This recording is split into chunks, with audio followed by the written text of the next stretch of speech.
যদি শেষ পর্যন্ত সরকার ৩৫ না করে ৩৩, ৩২, ৩১, ৩৪ এই ধরনের যে কোনো একটা রাজি হয়, আপনারা কি মানে বয়স যদি বলে আপনারা কি রাজি হবেন?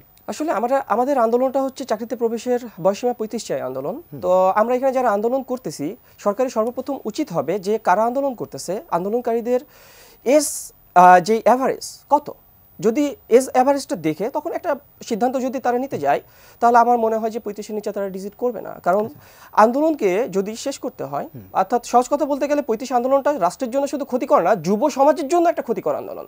অর্থাৎ এটা যুবকদেরকে ধ্বংস করার আন্দোলন। তো এই যুবকদেরকে ধ্বংসের হাত থেকে বাঁচানো, আর আমি কিন্তু বলছি একটা নির্দিষ্ট যুবক জেনারেশন একটা ট্র্যাপে আছে, তাদেরকে মুক্ত করার জন্য আমার বিশ্বাস যে বর্তমান গভর্নমেন্টের উপর আমার সম্পূর্ণ আস্থা আছে, তারা যৌক্তিকভাবে চিন্তা করবে এবং তারা অবশ্যই বয়সীমা ৩৫ করবে।